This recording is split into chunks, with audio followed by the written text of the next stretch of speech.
विठ्ठलाच्या चरणी छोटासा भाव आहे, तो तुम्ही 2 मिनिट ऐकावा एवढीच विनंती.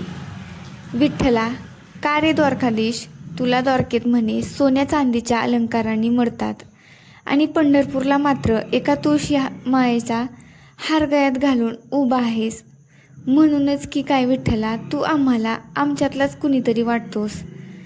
कुठे द्वारकेत तुला 56 भोगाचा नैवेद्य दाखवला जातो आणि कुठे आमच्यासोबत तू साध्या झुणका भाकरीवर खुश होतोस.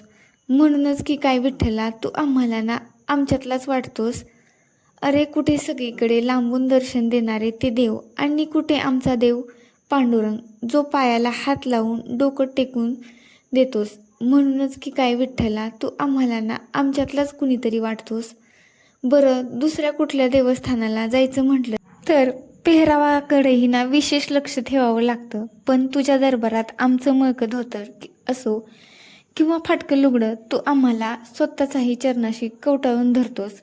आणि म्हणूनच की काय विठ्ठला, तू आम्हाला ना आमच्यातलाच कुणीतरी वाटतोस.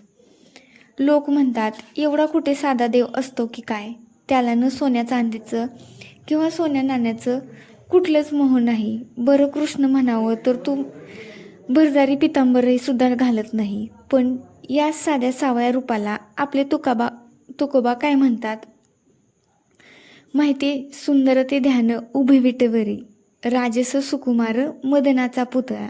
आणि हे सुंदर ध्यान आपल्यासाठीच की काय आपल्यासारखा साधं बनून आहे. आणि म्हणूनच की काय विठ्ठला, तू आम्हाला ना आमच्यातलाच कुणीतरी वाटतोस.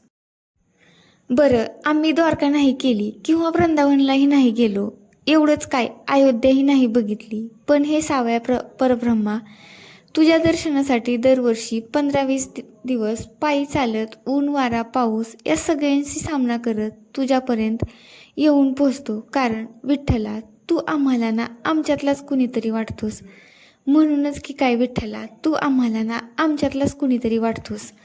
तर ही माझी ना छोटीशी एखादी म्हणजे माझ्या भावना आहेत ना, ती तुमच्यापर्यंत पोहोचवण्याचा मी प्रयत्न केलेला आहे. तर तुम्हाला ना या भावना कशा वाटलेल्या आहेत आणि हे बघत बघत ना आईची इकडे देवपूजा पण पूर्ण झालेली आहे. तर तुम्हाला ना हा ब्लॉग कसा वाटला ते नक्की कमेंट करून सांगा आणि आवडल्यास ना चॅनलला पण नक्की सबस्क्राईब करा.